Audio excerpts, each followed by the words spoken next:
welcome back to Real Life Teacher Mom and another teacher, academic education, whatever, video.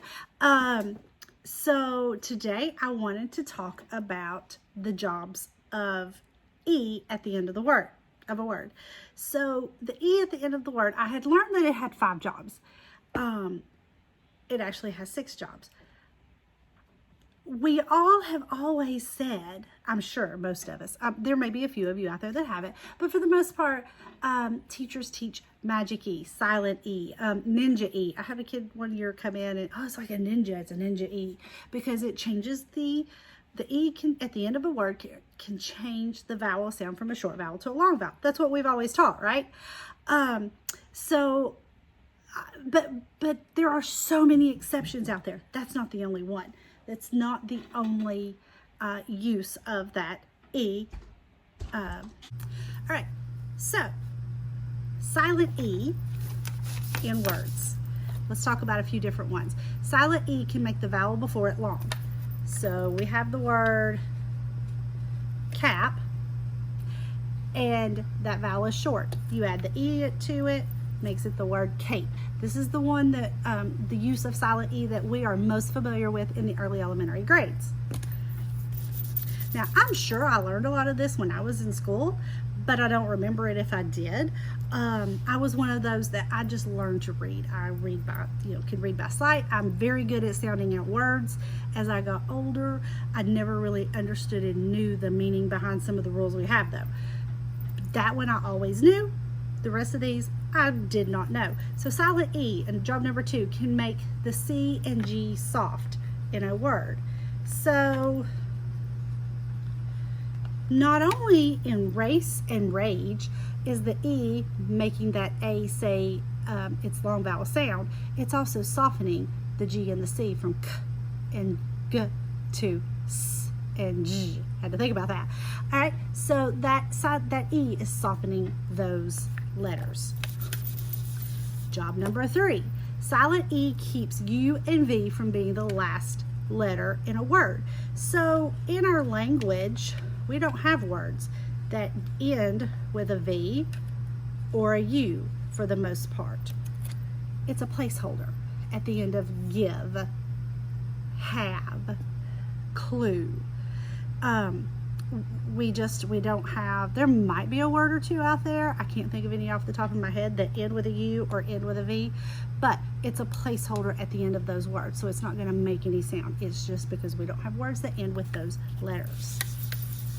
All right. Number 4, every syllable has to have a vowel. So silent E is going to add a vowel to the words with the consonant LE pattern. So I'm going to give you a couple of examples here. Angle. Even though you don't hear an E or an E at the end of the word, that O sound there, it has an E with it or a vowel, so that is the last syllable of the word. Handle, angle. Every syllable must have a vowel. So it is the vowel in those syllables at the end of the word for LE. LE, BLE, those audible would be the same thing. All right, and number 6, is that 5? Oh, sorry, this is 5. Adding E can keep a singular word from ending in S. So let me not use that example. There is goo on the table. I add an S to it. It's like there is a lot of goo or many piles of goo or whatever. Looks like it's gonna, that S there makes the word look like it is plural. There is a goose on the table. Without that E there, then it looks like it's the plural of goo. But I'm really meaning the word goose, So while it's 2 separate words, that E there, it makes it look like I'm not talking about goo. I'm talking about a goose instead. So, at the end of different words like, I was trying to think, horse. So it looks like there's I don't know if that's a good example, but at this one right here. Lose.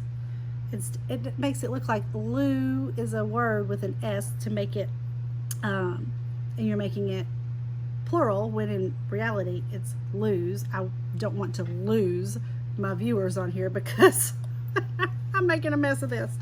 But that E makes it look like we're not showing that it's a plural word. All right. Now there is another reason for silent E. So sometimes it's just to distinguish between a word. Or and or. So this O-R-E, or a mineral, or a something you can mine out of the earth, and or a conjunction. Just distinguish between a word, or between two different words. So there are your 6 jobs that silent E performs. Do we need to teach them all in kindergarten and first grade? No. But, when you're working in small groups, you can definitely, when these words come up, go ahead and go over them. Oh, well, E, yes, it can make the vowel before it a long vowel and make that vowel say its name. But hey, you know what? In the word give, we don't have words that end with a V. So that E is just there as a placeholder. And we still have, since you see that V, you can go ahead and say that sound that word out with a short I sound, because it's just a placeholder because you see the V in front of it. So hopefully these tips have helped you a little bit. I know I learned a lot about the E at the end of the word, or the silent E, over the past year and a half or so, and it really did help my students in their reading and their and sounding out all of the words when we were learning to read earlier this year. So I hope this helped you. Please make sure you give me a thumbs up and like this video. Feel free to share it with your friends if it helped you. Thanks so much, and I hope you have a fantastic school year.